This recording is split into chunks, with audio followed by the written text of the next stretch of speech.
আসসালামু আলাইকুম। আপনাদেরকে আমি আজকে একটা আপডেট জানাই, সেটা হলো আপনারা বিভিন্ন সময়ে আমাদের ধনবাড়িতে বিভিন্ন ফেক আইডি, ফেক প্রোফাইল থেকে বিভিন্ন ধরনের বিভ্রান্তিমূলক পোস্ট হয়, যেগুলো দেখে আপনারা আমাদের সংবাদকর্মী যারা আছে তাদেরকে আসলে দোষারোপ করেন। এই যে এরকম যে বিভিন্ন ধরনের ফেক এবং কি ফেক প্রোফাইল, এরকম বিভ্রান্তিমূলক পোস্ট, তারই এক প্রমাণ আমি আজকে হাতে নাতে ধরেছি। সেটা হলো এই যে দেখেন, রাহাত খন্দকার, ওনার নাম রাহাত শরীফ। যাই হোক, ওর ফোনটা এখন আমার হাতে। আমি আপনাদেরকে যদি দেখাই, দেখেন এটা হলো ওর ফোন। এই ফোনে আমি আপনাদেরকে দেখাই, এই যে একটা পেজ দেখতে পারতেছেন। আপনারা জানেন যে ধনবাড়ির সংবাদ রাজু ভাই চালায়।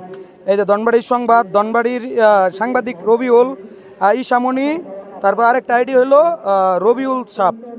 ঠিক আছে, এখন আমি আপনাদেরকে বলি, আমাদের প্রেস ক্লাবেরও ওই কেউ না যে অতীতে সাংবাদিক লেখছে, সাংবাদিক রবিউল। তো আমি আপনাদেরকে আর কিছু তথ্যগুলো আমি আপনাদেরকে দেখাই। এই আইডিগুলোর ভিতরে আরও অনেকগুলো করে ফেসবুক পেজ আছে, আমি আপনাদেরকে দেখাই।